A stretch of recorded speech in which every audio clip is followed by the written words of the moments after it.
Alright, so this project, Why Do Good Directors Make Bad Movies? I chose the 1977 film New York, New York by Martin Scorsese.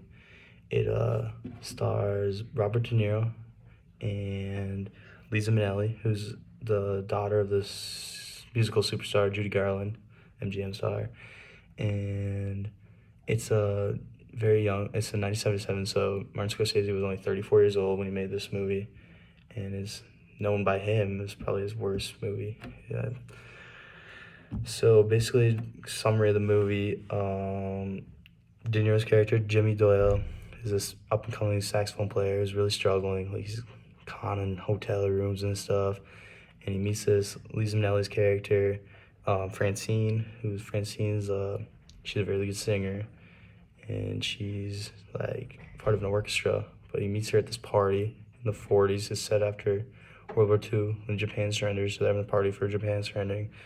And he meets this girl, Francine, and he has a really good time with her, and then she runs off with this orchestra, and he goes finds her. He's like, "Can I get a job with the orchestra?" And she's like, and she helps him get a job pretty much because he's not the greatest, but he helps her, and eventually he's part of the band of the orchestra. And then the orchestra leader actually gets in trouble with like some bad stuff with like kids or something, and then he has to take over the band. He's the man that takes over the band. Jimmy takes over the band. So it's just Jimmy and Francine sing, and they're having a great time. And then Francine gets pregnant, and Francine has to go back to New York to take care of the baby. And then he's left the band, and Francine's replacement comes. It's this beautiful blonde girl, and Jimmy couldn't resist. He goes and has relations with this blonde girl, and then he ends up coming back. He feels guilty. He comes back and apologizes for abandoning her as in Francine, and he's gonna be there. And then they get in a fight because Francine's like being successful now, and he's kind of lost his job. Francine signed this deal to be a star, and now they're having this kid. And he has his kid, and he doesn't even see the kid. He just leaves. He abandons her. Then she lives this whole life. It cuts to like this musical note, and it's her rest of her life, and she's this big old star, and her kid, and they're having a great life. And then Jimmy, he actually comes after that. He's the music ends. It's like 30 minutes of her life, just musical.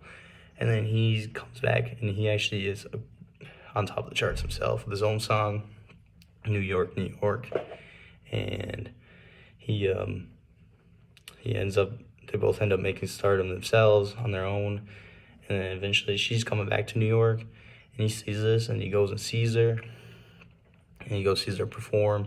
She performs his song that they actually wrote earlier in the film together.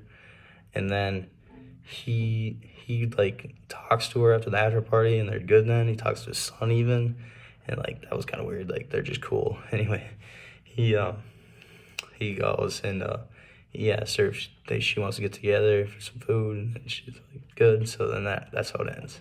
And happily ever after, I hope. And so the problem with the movies is, it's very long, and it's 164 minutes. And like you're 2 hours into it, and they start off with doing that musical note stuff that nobody really likes. I mean, people do like it, but like it's not really popular. Like the first 2 hours of the movie, there's none of that. Like they're just playing music, and she's singing a little bit, but then she's singing about her life story, and that was kind of weird. But anyway, so I think one thing the director did do that was good was they showed like Francine, that part where Francine was gonna be a single mother, and Jimmy was on the road without her, and like she was preparing. There's a lot of close-ups, shots of herself. They really were kind of powerful, in my opinion. They really showed her being ready for this single motherhood role, and then that she was gonna be a good single, like how rough that was gonna be for her, and then things that like didn't make sense is that it was like so long, and we never understand what like we don't even get the whole Jimmy and his son thing. Like he goes to see his son, and they're just buddies, and like they never obviously met before. He's like, give your dad a kiss, and he's like all happy to see, like he's not even like it's a big deal. It's just seeing his son for the first time. So starting the real reason there's criticism for the film, there's like Generally believed by like I got this Ed Power from the Telegraph. He's a critic. He cites that the cocaine addiction of this Scorsese was kind of out of control, and he had Lisa Minnelli. He was having an affair with her, and they both did cocaine. They were both There was a lot of drugs on set, and it was a bad deal. And this is like a year before Scorsese had to go to the hospital for 10 days because of how bad his drugs, like combination of drugs, were on his body. Anyway, so like, and that's the reason like Scorsese is noted as saying like this is a failure for him. Like this is not what he wanted, and it's generally seen as bad light on his career. So, and then so like you could see this in the film. Like there's some sloppy stuff. Like the film like scenes tend to linger. Like there's a reason the runtime is super long. It's because like the dialogue isn't super concise, and the runtime just keeps going on and on. And I think that the parts that are good about it is like the part I like is that it is kind of a good story. Like these two, like they break off and they both find stardom in their young careers, and then they come back together, and hopefully they're gonna come back together and help raise their child. Obviously, the child is like 9 now, and he doesn't have any resentment towards his father for leaving. So I've never seen La La Land, but like they say that this is this Craig Lindsay from The Pace said that it's a lot like the La La Land by Damien Chazelle in 2016. This was like a worse version of it, kind of.